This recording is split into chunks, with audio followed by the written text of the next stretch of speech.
Hello guys, welcome to my YouTube channel. मैं आप लोगों को क्लास 10 की बायोलॉजी पढ़ाने जा रहा हूं और मैं आपको पढ़ाऊंगा हाउ डू ऑर्गेनिज्म रिप्रोड्यूस। मैं सिर्फ एनसीईआरटी लाइन ही पढ़ाऊंगा और वो भी इम्पोर्टेंट लाइन पढ़ाऊंगा। Before we discuss the mechanism why organism reproduce, let us ask a more basic question, why do organism reproduce. अब हम लोग डिस्कस करें कि ऑर्गेनिज्म रिप्रोड्यूस कैसे करता है। उससे पहले एक बेसिक क्वेश्चन है कि ऑर्गेनिज्म रिप्रोडक्शन क्यों करता है। तो हमें जनरेशन बढ़ाने के लिए रिप्रोडक्शन की ज़रूरत होती है। After all, reproduction is not necessary to maintain the life of an individual organism, unlike the essential life process such as nutrition, respiration, excretion. सभी कुछ होने के बाद रिप्रोडक्शन ही एक ऑर्गेनिज्म को लाइफ कंप्लीट करने के लिए रिप्रोडक्शन ही ज़रूरत नहीं है। उसके लिए न्यूट्रिशन, रेस्पिरेशन, एक्सक्रीशन भी ज़रूरत है। On the other hand, if an individual organism is going to create more individual, a lot of energy will be spent in the process.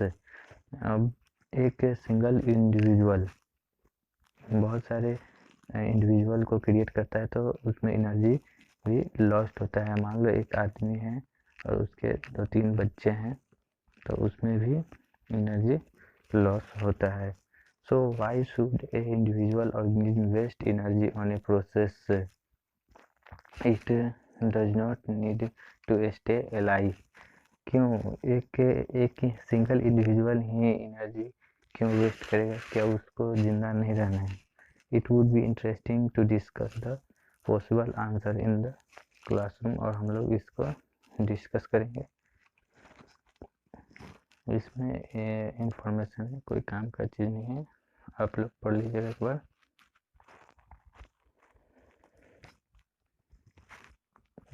Do organism create exact copy of themselves? क्या organism खुद के जैसे copy create करते हैं? Organism look similar because their body design are similar. Organism सामान्य दिखते हैं क्योंकि उसके बॉडी डिजाइन सेम होते हैं।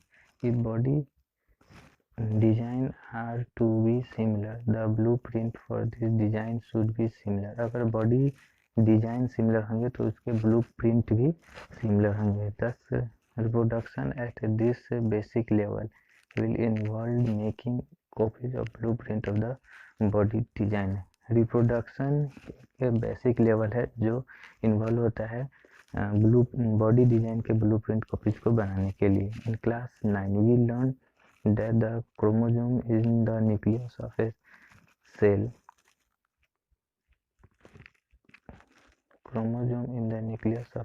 contain information for inheritance of feature from parent to next generation in form of DNA deoxyribonucleic acid.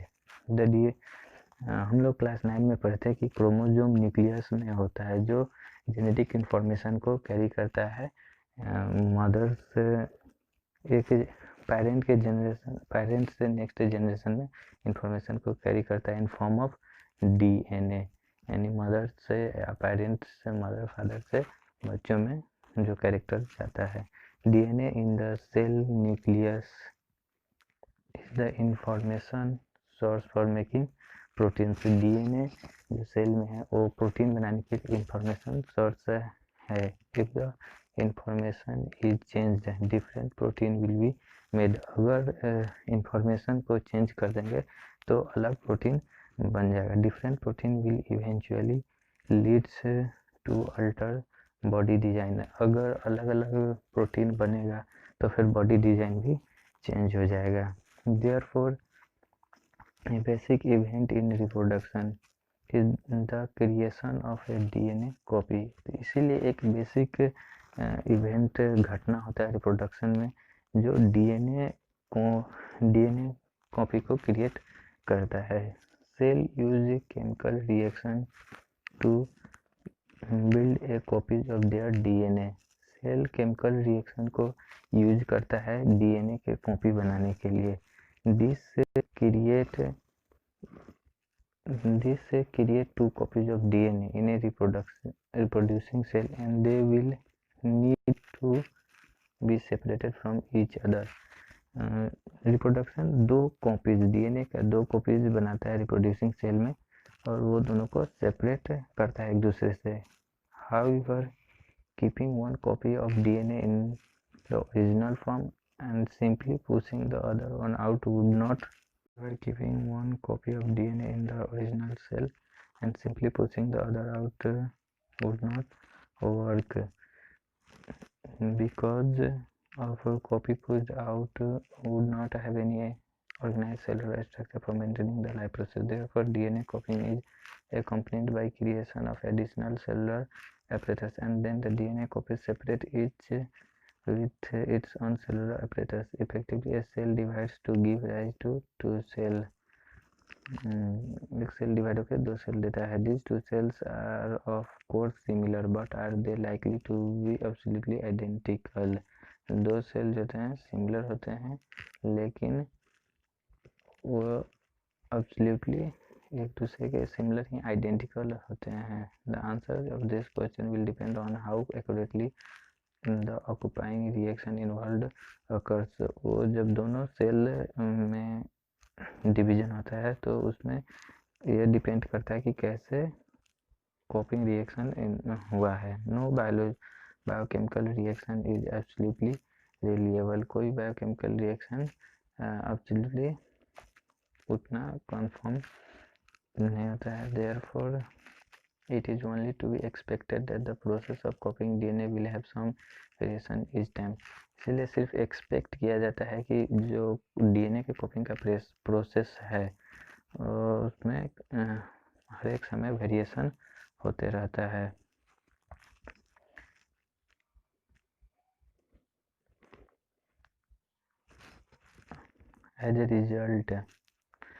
As a result, the DNA copies generated will be similar but may not be identical to the original. तो क्या होता है, जब एक cell divide होता है तो DNA copies जो जनरेट होता है वो सिमिलर होता है, लेकिन वो आइडेंटिकल ओरिजिनल फॉर्म का आइडेंटिकल नहीं होता है. Some of this variation might be so drastic that the new DNA copy cannot work with the cellular apparatus it inherits. Such a newborn cell will simply die. On the other hand, there could still be many other variations in the DNA copies that would not lead to such a drastic outcome. Thus, the surviving cells are similar to but subtly different from each other. This inherent tendency for variation during reproduction is the basis for evolution, as we will discuss in the next chapter. ये सब information थे, इससे question बहुत कम chance है. The importance of variation का महत्व क्या है ये हम लोग पढ़ेंगे. Population of organism fill well defined place or niches in the ecosystem using their ability to reproduce. Population of organism का जो जनसंख्या है वो एक जगह पे या एक नीचे, जो नीचे उसे कहते हैं एक लेवल के ऑर्गेनिज्म पाए जाते हैं.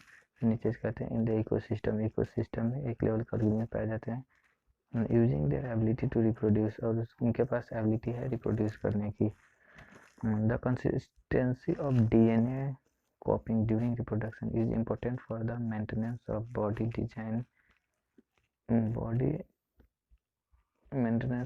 design features that allow the organism to use the particular niche. जो बॉडी डीएनए कॉपी रिप्रोडक्शन के दौरान डीएनए कॉपिंग करने का जो कंसिस्टेंसी है यह एक इम्पोर्टेंट है हमारे बॉडी डिजाइन की या फीचर को मेंटेन करने के लिए. Reproduction is therefore linked to the stability of population of species. Reproduction जो है पॉपुलेशन स्पेसीज के पॉपुलेशन को स्टेबिलिटी को मेंटेन करने के लिए रिप्रोडक्शन जरूरी है. However, niche can change because of reason niche can change because of reason beyond the control of organism. नीचे जो होता है नीचे वो चेंज होता है क्योंकि ऑर्गेनिज्म का जो पॉपुलेशन है वो कंट्रोल से बाहर है. The temperature on earth go up और डाउन. टेम्परेचर जो है अर्थ पे ऊपर नीचे मतलब फ्लक्चुएट करते रहता है. Water levels can vary or there could be meteorite hits. To think of a few examples.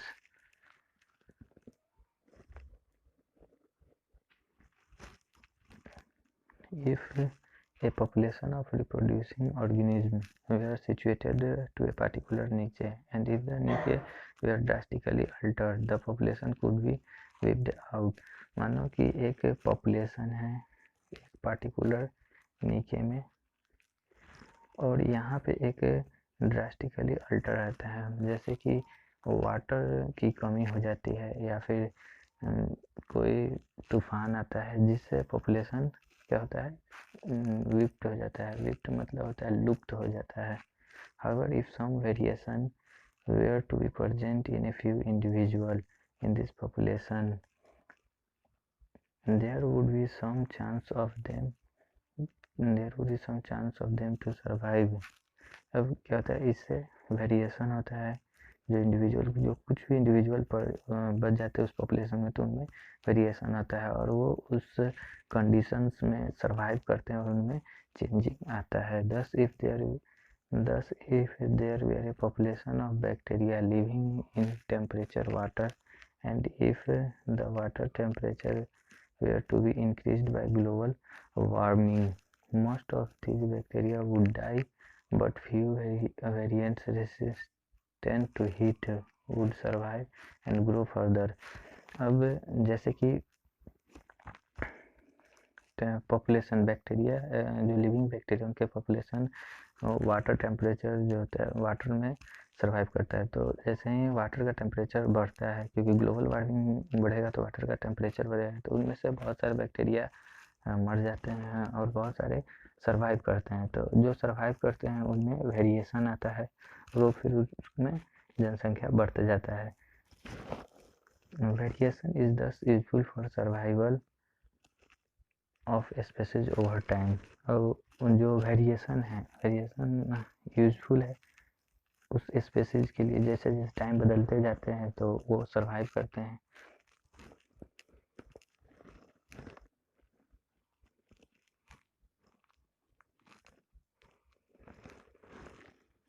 ये क्वेश्चन है NCERT. What is the importance of DNA कॉपिंग in reproduction. क्या इम्पोर्टेंस है डीएनए रिप्रोडक्शन में डीएनए कॉपिंग का. तो डीएनए कॉपिंग हमारे body structure को maintain करता है और ये प्रोटीन बनाने में मदद करता है. What is the variation beneficial to species but not necessarily for individual. Species के लिए यह फायदा है कि इसमें वेरिएशन आता है तो ये आगे सरवाइव करते हैं, लेकिन एक इंडिविजुअल में वेरिएशन आएगा तो वो सिंगली उतना एनर्जी वेस्ट करना वेरिएशन के लिए सही नहीं है.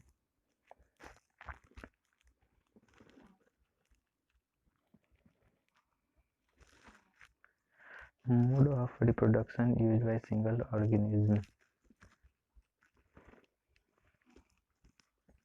Mode of reproduction used by single organism. एक सिंगल ऑर्गेनिज्म के द्वारा कौन सा रिप्रोडक्शन मोड यूज किया जाता है. तो ये एक्टिविटी है आप लोग पढ़ लीजिएगा. ये दूसरा एक्टिविटी भी आप लोग कीजिएगा. अब पढ़ते हैं compare and contrast the ways in which east grow in first case and how mould grow in second case. तो कंपेयर कीजिए कि ईस्ट पहले केस में कैसे ग्रो किया था फिर वो मोल्ड सेकेंड केस में कैसे ग्रो किया था. How having discussed the context in which A reproductive process work, let us now examine how different organism. हम एग्जामिन करेंगे कैसे डिफरेंट ऑर्गेनिज्म एक्चुअली रिप्रोड्यूस किए थे. The mode by which variation organism reproduce depend on the body design of the organism.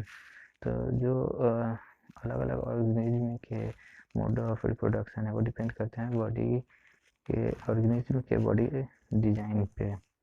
तो सबसे पहले हम लोग पढ़ेंगे इसमें फ्यूजन, मोड ऑफ रिप्रोडक्शन सबसे पहले पढ़ेंगे fusion for unicellular organism. Cell division fusion leads to creation of new individual. एक यूनिसेलुलर ऑर्गेनिज्म जो सिंगल सेल का बना है उसके लिए सेल डिवीजन या फ्यूजन सेल डिवीजन और फ्यूजन ही उनमें न्यू इंडिविजुअल का बनाता है, क्रिएशन करता है। Many different pattern of fusion have been observed। बहुत अलग अलग पैटर्न है फ्यूजन का जो हम लोगों ने ऑब्जर्व किया है। Many bacteria and protozoa simply split into two equal halves during cell division। बहुत सारे बैक्टीरिया प्रोटोजोआ सिंपली स्प्लिट होते हैं दो इक्वल हाफ में सेल डिवीजन के दौरान। In organism such as amoeba the splitting of two cell during division can take place in any plane।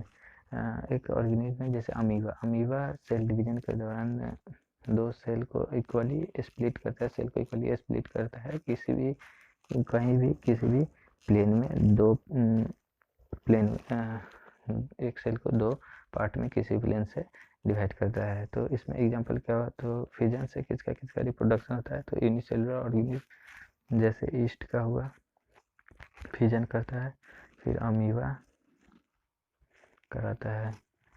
तो आप लोग यहाँ पे एक क्वेश्चन है फिगर से, बाइनरी फ्यूजन इन अमीबा, ये ऑब्जेक्टिव में आ सकता है, ये आप लोग एक्टिविटी देख लीजिएगा। However some unicellular organism so somewhat more organism of their bodies such as seen in lysemia which cause कालाजार। लाइसेमिया जो कालाजार करता है इसमें भी बाइनरी फ्यूजन होता है। which have a whip-like structure at one end of the cell। in such organism binary fusion occur in a definite orientation in relation to structure। other single cell organisms such as malarial parasite plasmodium divide into many daughter cells simultaneously by multiple fusion। Plasmodium ये malarial parasite है, malaria cause करता है Plasmodium, इसमें multiple fusion होता है और ये बहुत सारे डॉटर सेल बनाता है।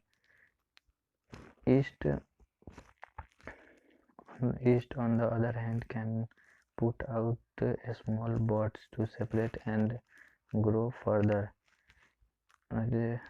एक्टिविटी 1 में आप लोग इसको देखेगा कि ईस्ट में भी फ्यूजन होता है। जैसे ये आपको बताते हैं, ये एक ईस्ट है तो इसमें एक बॉड्स निकला और इस बॉड में फ्यूजन होगा तो ये बॉड अलग हो जाएगा, तो फिर ये एक ईस्ट हो गया, ये एक ईस्ट हो गया और ये एक ईस्ट हो गया, तो एक ये हो गया, तो एक से इन बॉड्स का फ्यूजन होके इसमें 3 बन जाएगा। और ये फिगर देख लीजिए, मल्टीपल फ्यूजन इन प्लाज्मोडियम। अब हम लोग पढ़ेंगे फ्रैगमेंटेशन, एक एक्टिविटी देख लीजिएगा।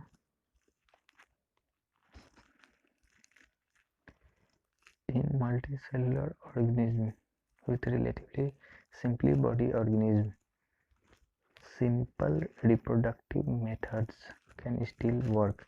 एक मल्टीसेलुलर ऑर्गेनिज्म जो एक से ज़्यादा सेल से बनना है वो एक सिंपल बॉडी ऑर्गेनाइजेशन या फिर सिंपल रिप्रोडक्टिव मेथड्स में वर्क करता है। Spirogyra for example simply break up into a smaller piece upon maturation. एक स्पाइरोगाइरा है तो जैसे ही वो एक मैच्योरेशन फेज में जाता है तो वो टूट जाता है, अपना एक छोटा पीस बनाता है। This piece for fragment grow into new individual. एक स्पाइरोगाइरा मान लीजिए ये है तो ये मैच्योर होगा और बीच में से टूट जाएगा। स्पाइरोगाइरा है, ये मैच्योर होगा तो टूट जाएगा, इसका फ्रैगमेंटेशन हो गया, फिर दोनों अलग अलग ग्रो करेगा। Can we work out The reason for this based on what we saw in activity 8.4. This is not true for all multicellular organisms. Fragmentation सभी multicellular organism के लिए सही नहीं है. They cannot simply divide cell by cell. यह simply cell by cell divide नहीं करता है. The reason is that many multicellular organisms, as we have seen, are not simply a random collection of cell. अब इसका reason क्या है कि fragmentation जो होता है सेल बाय सेल नहीं होता है, क्योंकि इसमें जो मल्टी सेलुलर ऑर्गेनिज्म है वो एक कलेक्शन जो है सेल का वो रैंडमली है, सिंपली नहीं है. Specialised cell are organised as tissue. बहुत सारे सेल मिलके क्या बनाते हैं, टिश्यू बनाते हैं. And tissue are organised to organs. और बहुत सारे टिश्यूज मिलकर ऑर्गन्स बनाते हैं, which then have to be placed at definite position in the body. और उसको एक हमारे बॉडी में डिफिनिट पोजीशन दिया गया है. इन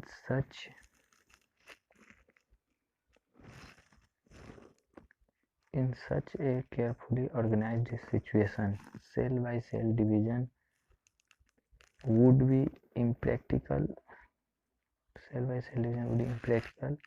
Multicellular organisms therefore need to use more complex ways of reproduction. Multicellular organism तो इसीलिए एक more complex तरीका चाहिए रिप्रोडक्शन के लिए. A basic strategy used in multicellular organisms is that different cell type perform different specialized function. एक basic strategy use होता है मल्टीसेलुलर ऑर्गेनिज्म में कि डिफरेंट सेल, अलग अलग प्रकार के सेल होते हैं, वो अलग अलग प्रकार के फंक्शन परफॉर्म करते हैं. This general pattern reproduction in such organism is also the function of a specific cell type. How is reproduction to be achieved a single cell type. कैसे रिप्रोडक्शन एक सिंगल सेल टाइप से कैसे reproduction achieve होता है. If the organism itself consists of many cell types, the answer is that there must be a single cell type in the organism that is capable of growing. Single cell type organism है तो इसमें capability है grow करने की, proliferating and making another cell type under the right circumstances. तो single organism के पास capability है, वो ग्रो करेगा तो उसमें डिवीजन होगा तो उसका रिप्रोडक्शन होते जाएगा. मल्टीसेलुलर ऑर्गेनिज्म के एक कॉम्प्लेक्स तरीका चाहिए रिप्रोडक्शन करने के लिए. सभी मल्टीसेलुलर ऑर्गेनिज्म एक सिंपल सेल के कलेक्शन से नहीं बने होते हैं, रैंडमली सेल का कलेक्शन होता है जिससे मल्टीसेलुलर ऑर्गेनिज्म बनते हैं. तो आज इतना ही रखते हैं और उम्मीद करता हूँ आपको ये वीडियो अच्छा लगा हो तो लाइक कीजिए, शेयर कीजिए और चैनल को सब्सक्राइब कीजिए और कम से कम टारगेट रखिए 100 लाइक्स 100 व्यूज का. Thank you.